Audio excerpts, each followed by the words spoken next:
Today we're going to be cooking a pumpkin soup. Beautiful, delicious, great in this cooler weather.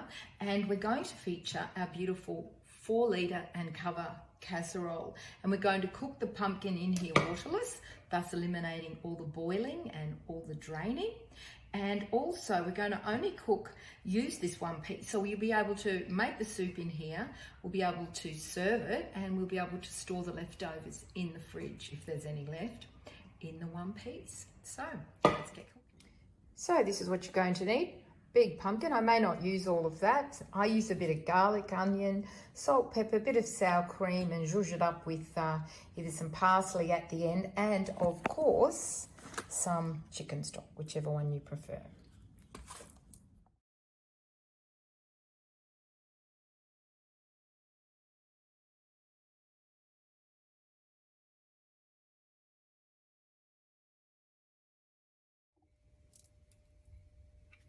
So the first thing I do here is I add some onion and garlic. This isn't necessary, this is just my idea. Oops, that's a big garlic. And I would just put that on the bottom in a drizzle of oil, and I will just cook that on about 4 or probably 5 or 6, just until it's transparent. You'll find the onion and the garlic just add that little bit of oomph to your plain pumpkin soup. So when this garlic and onion gets nice and translucent, and remember we don't want it to brown, we're just going to cover the bottom just with enough water, just a few tablespoons of water on the bottom. That is all the water that we're going to need to cook this whole 4-litre piece full of pumpkin. So we pop all our pumpkin in. Don't need to add boiling water. We're going to pop our cover on, and in the top is a vent. We're going to open the vent, turn the heat up. After a few minutes, the steam will come out, it will whistle, we'll close it, and we'll turn the temperature down for probably 10 minutes with that amount of pumpkin, until our pumpkin is beautiful and fork tender and ready to be blitzed with our stick blender. So after a couple of minutes, we'll hear the sensor whistle. You can see the steam coming out.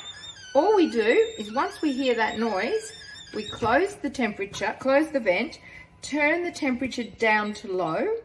The air cools, contracts, sucks the lid down, and all that pumpkin will cook in there in a semi-vacuum. Won't boil dry, won't boil over, and it will keep all the vitamins and minerals in your food, and you can walk away and leave it.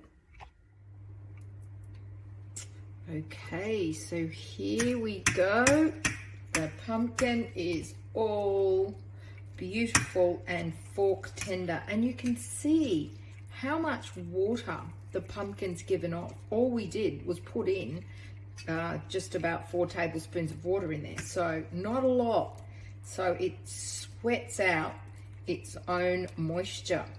Okay, so we let that cool a bit, get our stick blender, and away we go.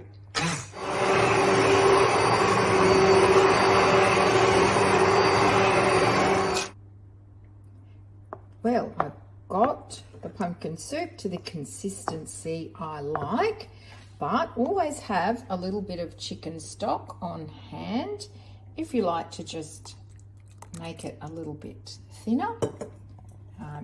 Add that chicken stock through it, turn the temperature up a little bit, get it warm, and just to your desired doneness. This is all your creation. I know there's a lot more things people can add to chicken soup, but for me, it's just natural like this. Add a bit of salt and add a bit of pepper, and I'll zhuzh it up with a bit of sour cream or cream and a bit of parsley and crunchy hot bread. Be back soon. Well, there you have it. Here is the pumpkin soup with a little dollop and a little swirl of sour cream and crusty bread. There's so many recipes for pumpkin soup, and if you've got anything that you love to add to yours, just put it in the comments below. Ciao for now. Happy cooking.